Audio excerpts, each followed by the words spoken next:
I'm back. Let me just get this camera situated here.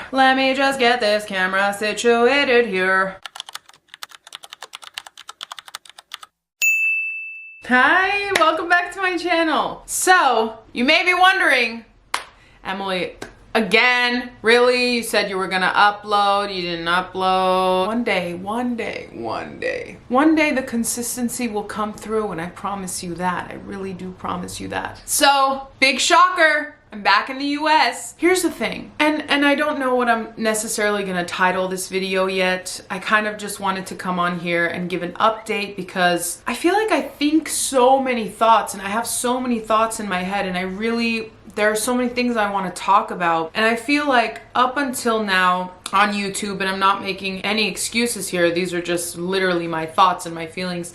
I feel like I have put myself in this box in my own mind. So I've always felt like I need a niche, or I need to do, I need to do certain things to be successful. Now I'm coming to realize that I can be successful by just simply being myself. And I'm relearning and regaining confidence after going through a very, very hard time in my life. Even before I moved to Spain, this time was hard. Consistency is something that I have struggled with, and I think that my lack of confidence and trauma has also added to that. Like, I haven't committed to fully doing one thing or the other because of my lack of confidence in myself, because I just feel like whatever I do, I'm gonna fail anyway, right? We're unlearning these bad thoughts and these bad traumatic responses. So now that that's out of the way, I would like to explain, however, why I moved back to the US. So I unfortunately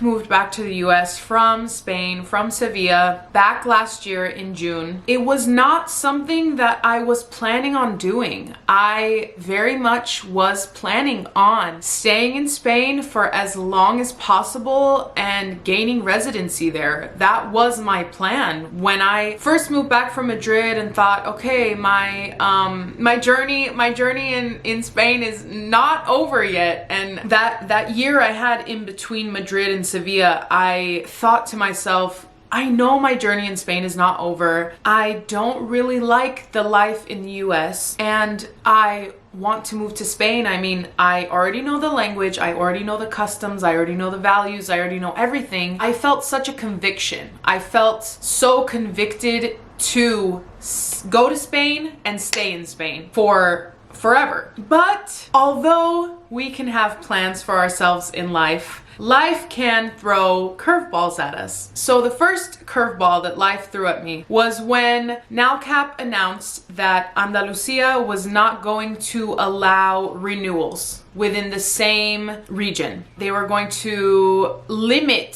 staying in Andalusia for 1 year. And so I really was shocked by that. I was absolutely shocked. I mean, living in Spain for 2 years, I kind of learned that the Spanish government kind of just does whatever they want. I mean, as does the US government, right? As English teachers, there is importance placed on us as English teachers, but I also felt like we're kind of just recycled, right? When they announced that change, I really felt that, okay, so this program is becoming more of like, they just kind of want you to go in and go out, and they don't want you to use it as a gateway to gain Spanish residency. Now, do I think it's impossible to gain Spanish residency through this program? No, I don't. However, it takes a lot of pre-planning, a lot of time, a lot of effort, and honestly, a lot of money. They actually announced this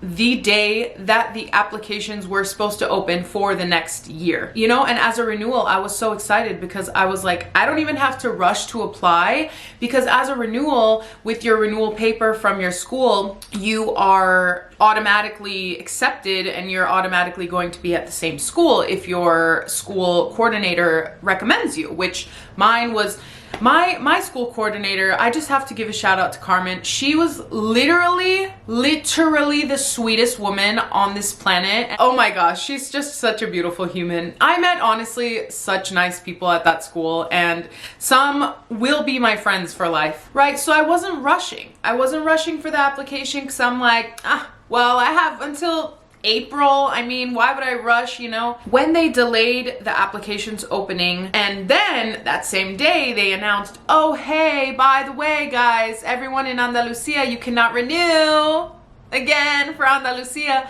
I was like, are you kidding me? I actually went through the 5 stages of grief because I had my whole, you know, at least up until 2 years from then planned out. And it was just like a slap in the face of not being able to renew, having to rethink my entire life now. I mean, honestly, everything works out for a reason. Everything happens for a reason. Everything worked out for me and everything is always working out for me. But in that moment, I recall just feeling kind of betrayed, honestly, because I'm like, we move our entire lives. We move our entire lives. Like, we leave our lives to go to Spain. And yes, it's an amazing opportunity and anyone would be so lucky to do that, but it just felt kind of like a slap in the face, especially because it happened on the day applications were supposed to open. I felt like I had no time to think even, and I wasn't the only one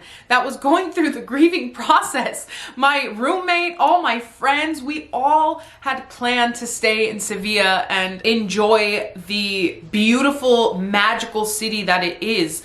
And I'm really hoping that one day my life takes me back there. But anyway, that's besides the point. After all the grieving, we decided, we as in me and a lot of the people I knew that were also in Sevilla, decided to apply for Valencia. And I actually have a video about Valencia, about going to Las Fallas in Valencia. Literally beautiful, beautiful region. I genuinely love it. I just didn't see myself there. I wasn't fully convinced that I was meant to be there, you know, because especially if you're new to me and everything I talk about the universe a lot, and I talk about how the universe talks to me and talks to us. The first time I went to Madrid, the universe was super clear to me, like telling me like, yes, you are on the right path. Going to Sevilla as well, you are on the right path. Everything is working out for you. When it came to Valencia, I was so just kind of iffy about it. You know, I went through the whole process of the renewal and the thinking about it and all these things, and I even left my items in Spain. I left my suitcases, I left everything I had purchased, my guitar, my mirrors, furniture, things like that. I had left all of that in Spain because I don't know, part of me thought maybe yes, I will go back to Valencia. But a part of me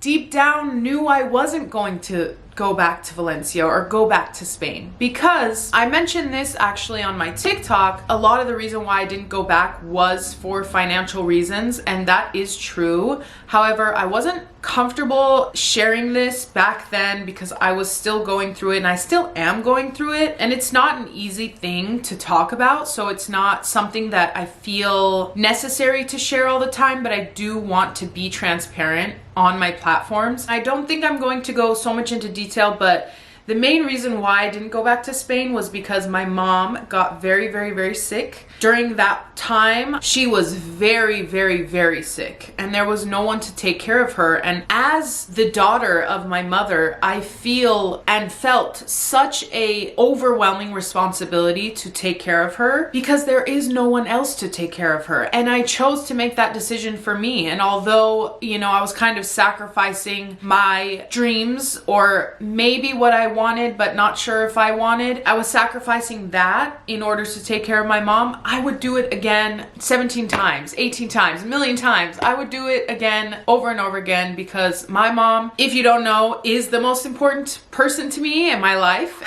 So yes, although finances were a big part of why I didn't move back to Spain, it was mainly so that I could take care of my mom. Right now, I'm in the stage in my life where I'm kind of just going with the flow. I feel like I'm on the brink of something, and I feel like every day I'm dreaming harder and I'm dreaming more, and I just feel like my dreams are going to come true. I feel it in my body, and I don't even know how else to explain it besides that. I'm regaining confidence in myself and just dreaming more and more and more. Honestly, just riding the wave of life, because I feel like life is really like this, you know? My life doesn't look anything like I thought it would a year and a half ago. You know what I mean? And that's okay. A year ago today, I was in Spain, and I thought I was gonna be in Spain for the rest of my life. But that quickly changed, and that's okay. One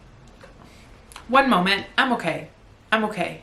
It's just obviously an emotional thing to talk about. I'm an emotional person, and if you're an emotional person, that is okay. You are allowed to cry. Okay, so that's, you know, pretty much it on the Spain story. I feel so incredibly grateful for my experience in Spain. I feel like I am a completely changed person. It helped me grow. It helped me learn compassion for myself mostly and others. It helped me just become a better person overall, and I would not trade that experience for the world. I'm so lucky. Like, I genuinely feel so lucky that I was able to experience that, especially after my mid-20s, which were not easy. I was in an emotionally abusive relationship for 5 years, and I lost a lot of who I was in that relationship. And although sometimes I think to myself that Spain was kind of a distraction from that, you know, through my healing process, I also think that I wouldn't be where I am today if I hadn't gone to Spain and if I hadn't learned everything that I did learn. It grew me as a person. It helped me learn so much about myself. It helped me build my confidence again, and I'm still working on that. I'm still working on building my confidence in myself. After it being torn down for many years, I am learning how to be myself again. And so the update that I can give you about my life now is that, well, I moved to the desert. I live in Palm Springs now, which is crazy. Palm Springs is such a beautiful city, and maybe I'll make some videos about Palm Springs, but I love it. I think it's genuinely so chill. It's just relaxed. Like, everyone is just so calm all the time and like relaxed and chill. People drive 15 miles below the speed limit because there is no rush to do anything. And obviously, I mean, if you've heard about Coachella, you know Coachella is here. That's pretty much what the Coachella Valley is known for, is for the Coachella Festival. I don't know if I'll be going this year, but if any brands want to send me, you know, I already live in Palm Springs. You don't have to pay for housing. Wouldn't that be crazy? Wouldn't that be amazing? Yes, let's dream. I am learning more and more about myself every day. I am healing. I am gaining confidence. I am realizing what I truly want in life, and what I really truly want in life is to share my stories, not be afraid to share my stories, and not be afraid to be myself on this crazy thing we call the internet. Like, I'm literally speaking to a camera right now. And along the way, I hope that I can build a community and make connections with people and just uplift others and inspire others, because that's what I've wanted to do forever. I mean, there are YouTubers I watch still that I've watched since high school. They inspire me to be myself, and I really just enjoy making videos and speaking and learning about myself through making videos and learning about other people while making videos. This is such a gift we have, to be able to build a community online. Oh, there's a frog in my throat. Let me just refresh with my Glinda mug. To wrap up this rambly video, I will leave you with, thank you for watching. Thank you for subscribing and for following along. If you followed and subscribed because of my Spain journey, I hope that you stick around to watch any other videos that I post, because I'll be posting about almost being 30, learning about yourself, healing, learning about the universe, you know, pop culture. I want to post more about pop culture because that is something I've enjoyed for my entire life. And I'm like, why don't I post about it? I literally enjoy pop culture so much, and I just feel like I am coming back to who I really am. I hope that that transmits through the screen, but I really truly am, after being so lost for so long, kind of using everything in my life as a distraction. I feel like I'm finally coming back to myself. So thank you so much for watching. Thank you for following along my journey. I hope to see you around again. All right, thanks guys, bye.